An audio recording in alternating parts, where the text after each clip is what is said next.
অনেকগুলান শাড়ি বুনেছি, 4 দিন পরে হাট বসবে, ততদিনে আরো বুনে নেব। ঠিক আছে।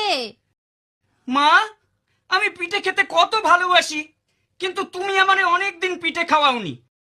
আজ আমি পিঠে খাবো। ঠিক আছে, তুই গোসল করে আয়, আমি পিঠে বানাচ্ছি।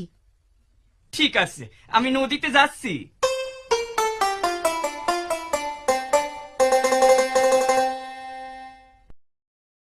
মা, পিঠে দাও। আনছি, এই নে। 1 2 3 4